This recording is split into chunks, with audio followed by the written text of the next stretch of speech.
It was supposed to be just another quiet Tuesday morning in Maplewood Heights, the kind of neighborhood that prided itself on trimmed hedges, spotless driveways, and silence broken only by the chirping of birds. I was sipping my coffee on the porch, watching the sunlight glint off the hood of my old Honda Accord. It wasn't flashy, but it had been with me for 12 years, carried me through storms, late-night emergencies, and more memories than I could count. I never thought a car could cause so much trouble. The letter arrived folded neatly in a white HOA envelope, slipped under my door like a summons. At first, I thought it was another reminder about lawn maintenance or garbage day schedules. But as soon as I opened it, my stomach dropped. Your vehicle is deemed unsightly and does not meet the standards of Maplewood Heights. You are required to remove or replace it within 14 days to avoid fines. Unsightly? Replace it? I laughed bitterly. The Accord wasn't a showroom car, sure, but it was clean, reliable, and fully paid off. How could a neighborhood dictate what I drove? I crumpled the letter, but the words burned in my head. Later that evening, while walking to get the mail, I noticed Mr. Collins, the HOA president, standing with 2 other board members by my driveway. They were staring at my car as if it were an abandoned wreck. One of them even snapped a photo with her phone. When I approached, they didn't greet me. Collins just smirked and said, "This neighborhood has an image to uphold. That car doesn't fit." I clenched my fists, fighting the urge to shout. Instead, I asked, "What about freedom? It's my car, my driveway." Collins' smile widened. "Freedom has rules here." That night, sleep escaped me. My mind swirled with questions. Was this legal? Could they really force me to get rid of my car? The thought of strangers deciding what I could and couldn't own made my skin crawl. My Accord wasn't just a vehicle. It was my lifeline, a reminder of where I came from. By the next morning, things escalated. A bright orange violation notice was plastered on my windshield like a scarlet letter. Neighbors slowed down as they passed, some shaking their heads, others whispering. I felt the sting of judgment, the invisible weight of being singled out. Something inside me snapped. This wasn't just about a car anymore. It was about power, control, and the creeping realization that the HOA was willing to crush anyone who didn't conform. As I tore the violation notice from the windshield, I made myself a promise. They picked the wrong person to mess with. What I didn't know was how far the HOA was willing to go, or how deep their claws already were in this neighborhood. And the first real battle? It was coming faster than I could have imagined. The next few days felt like living under a spotlight. Every time I stepped outside, I could feel the stares. Neighbors who once waved suddenly avoided eye contact. Some whispered, others crossed the street rather than pass in front of my driveway. By the 4th day, another letter arrived. This one was harsher. Failure to comply will result in a fine of $100 per day, accruing until the vehicle is removed. Further action, including potential towing, may be taken. $100 a day. My hands trembled as I read it. That wasn't a warning, that was financial warfare. That evening, I decided to attend the HOA's monthly meeting. The room was packed, but as soon as I walked in, conversations died down. I felt every eye on me. At the head of the table sat Collins, arms crossed, his smug grin waiting. I stood.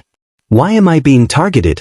My car is legal, registered, insured, and parked in my own driveway. Collins adjusted his tie. It's not about legality. It's about aesthetics. We cannot allow this neighborhood to slip into decline. Your car, it makes us look cheap. The audacity of his words silenced the room for a moment. I expected someone, anyone, to defend me. But silence echoed louder than words. Fear had shackled them all. Cheap, I said, my voice shaking with controlled anger. That car took me across the country when I had nothing. It's been with me through job losses, through sickness, through moments when I didn't think I'd make it. It's not just metal and wheels, it's my story. And you want to erase it because it doesn't shine enough for your taste. The crowd shifted uneasily. A few nodded subtly, but no one spoke up. Collins leaned forward, his voice low and cold. You have 10 days left. After that, we tow it. End of discussion. I walked out of that meeting with my pulse racing and my mind buzzing. That night, I sat in my car, hands on the wheel, remembering the thousands of miles we'd driven together. They weren't just threatening to take my vehicle, they were threatening to erase a piece of my life. But I wasn't backing down. Not now. And if you're watching this right now, I need you to stick with me through this fight. Because what the HOA did next will leave you speechless. And trust me, you won't believe the lengths they went to just to break me.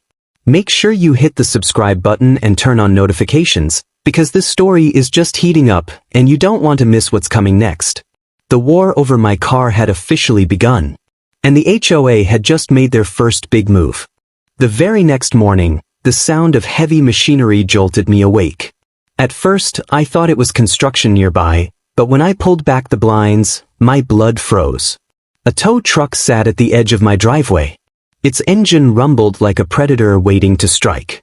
A man in a grease-stained uniform stepped out, clipboard in hand, and began circling my Honda like it was prey. I bolted outside. "What the hell do you think you're doing?" He barely looked at me. "HOA order. Vehicle scheduled for removal." "Scheduled? You can't just take my car without my consent." He shrugged. "You can take it up with your board. I just follow instructions." Before I could argue further, Collins himself appeared at the end of the street, flanked by 2 other board members. They looked like generals overseeing a battlefield. Collins smirked. "I told you what would happen if you ignored us." My heart pounded. Neighbors gathered on porches and sidewalks, whispering and pointing. Phones came out. Everyone wanted a front row seat to my humiliation. "No," I said firmly, planting myself in front of the car. "You're not touching it." The tow driver scratched his head. "Look, buddy, I don't want trouble. But I've got the order, and if I leave without the car, I don't get paid." Collins folded his arms. "Step aside. Don't make this worse for yourself." For a moment, the entire world seemed to hold its breath. My palms were sweating, but my feet wouldn't move. That car wasn't just transportation. It was principle, it was memory, it was freedom. "Then you'll have to run me over," I said, my voice shaking but loud enough for the whole block to hear. Gasps rippled through the crowd. The tow driver shifted uncomfortably. Collins' smirk faltered. This wasn't how he expected things to go. He wanted compliance, submission, but instead, I'd drawn a line in the sand. The driver muttered, "Forget this," and got back into his truck.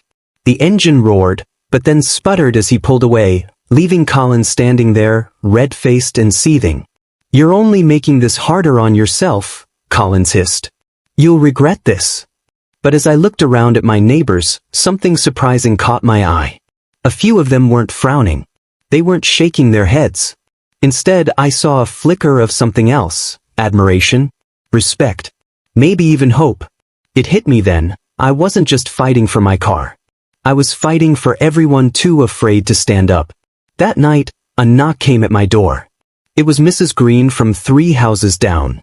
She whispered nervously, "I saw what you did today. I just want you to know, you're not alone. The HOA has pushed a lot of us around. Maybe it's time someone pushed back." Her words lit a fire inside me. For the first time since this nightmare started, I felt like I wasn't standing completely alone. But the HOA wasn't about to let me win.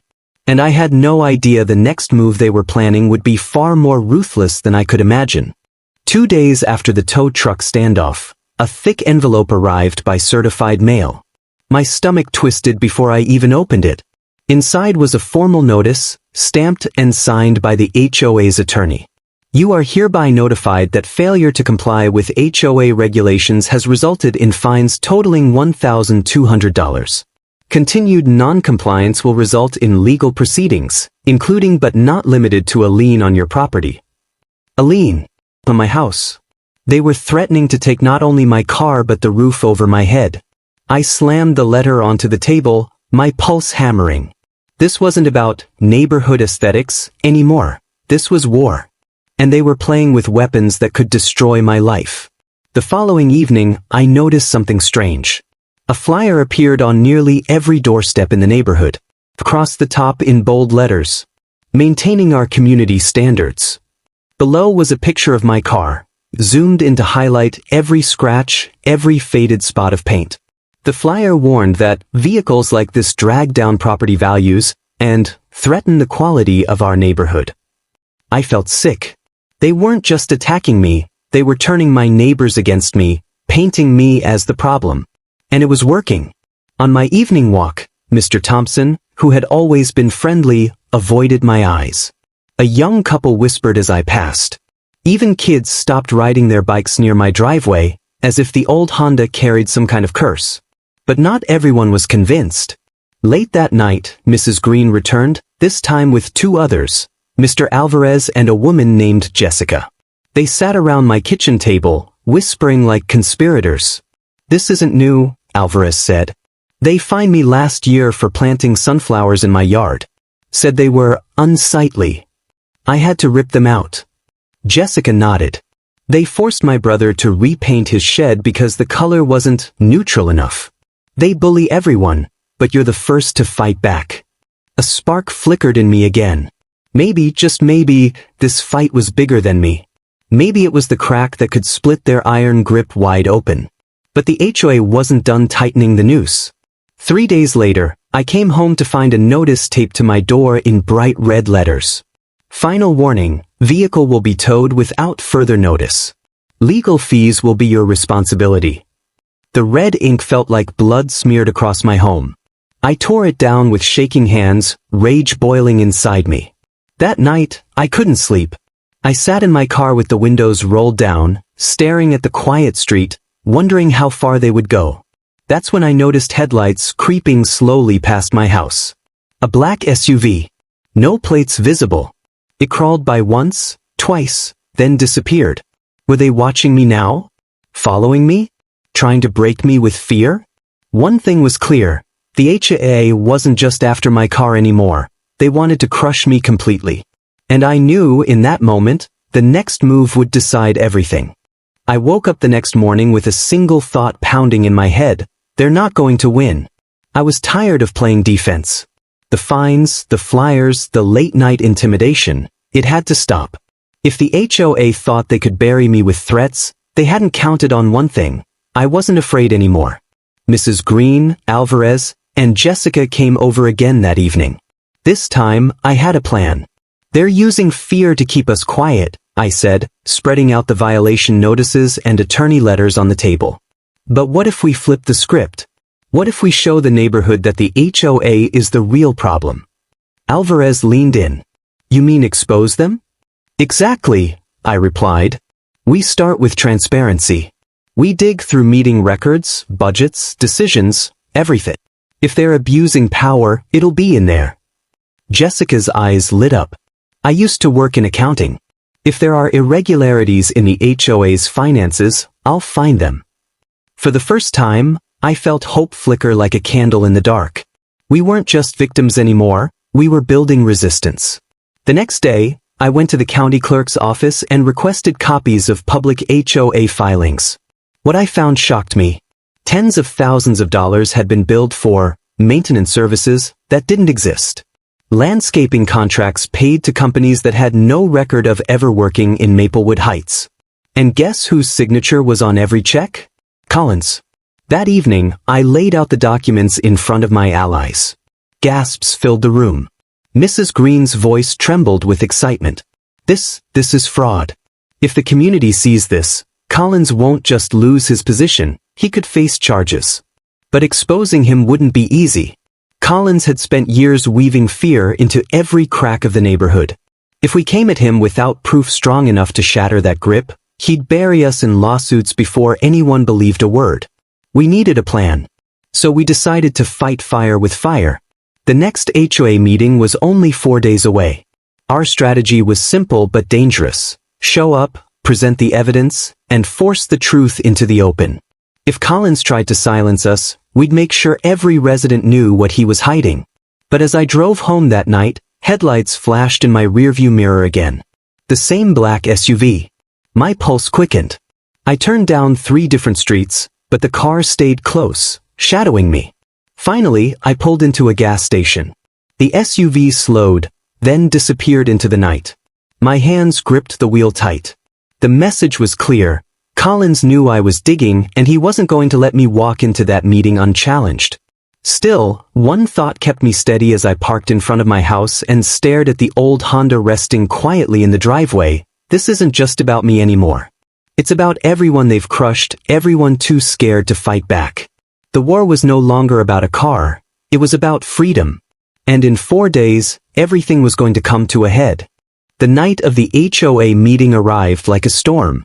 The community center was packed. Neighbors filled every chair, lined the walls, even spilled out into the hallway. The air buzzed with tension, whispers bouncing off the walls. At the front sat Collins, his suit sharp, his smile even sharper. He tapped the microphone, the picture of authority. "Order, please. Tonight's agenda includes..." I stood up. My hands trembled, but my voice rang clear. "Before we talk about lawns and trash schedules, we need to discuss corruption." The room erupted in murmurs. Collins banged his gavel. "Out of order. Sit down immediately." But I didn't. Instead, I held up a folder thick with documents. "These are financial records, your financial records. Payments made to fake companies. Tens of thousands of dollars unaccounted for. Every check signed by you, Mr. Collins." Gasps spread like wildfire. Neighbors craned their necks. Whispers turned into angry voices. Collins' face paled, then hardened. "Lies. Fabrications. You have no right." Jessica stood beside me, voice strong. "I worked in accounting for 10 years. These records are real. This is fraud." Alvarez slammed a hand on the table. "And while he's pocketing money, he's bullying residents over their cars, their flowers, their freedom." The room exploded. People shouted, stood, waved their flyers in the air. Some demanded refunds, others demanded Collins' resignation. Collins banged the gavel again and again, but his voice was swallowed by the roar of the crowd. Finally, Mrs. Green rose to her feet, her frail hands shaking but her voice steady. "Enough is enough. We vote tonight, Collins is out." A thunder of agreement followed. Collins' mask cracked. For the first time, he looked small, cornered, desperate. He stammered something about legal rights and due process, but no one was listening anymore. The tide had turned. And then came the twist. As the shouting continued, 2 men in suits walked into the room, flashing badges. The room fell silent. One of them spoke. "We're with the county prosecutor's office. We've received multiple complaints about financial misconduct in this HOA. Mr. Collins, we need to have a word." Collins froze. The color drained from his face. Slowly, he set down the gavel as the men approached. Gasps rippled again as they escorted him out, his head hanging low. The crowd erupted, this time with cheers. Neighbors clapped, hugged, even cried. Years of fear dissolved in an instant. When the noise settled, Mrs. Green looked at me. "You started this. You reminded us we don't have to be afraid." I glanced out the window at my old Honda sitting peacefully in the lot. The car that started it all. The car they said didn't belong. But tonight, it stood as a symbol, not of decline, but of defiance. I stepped forward, my voice carrying over the crowd. This neighborhood belongs to all of us. Not to fear. Not to bullies. To us. And from this day forward, things are going to change. The cheers returned, louder this time, echoing off the walls like thunder. That night, as I drove home in my Accord, the headlights of my car cutting through the dark, I realized something. This wasn't just a victory over an HOA. It was a victory over silence. And silence, once broken, never comes back the same.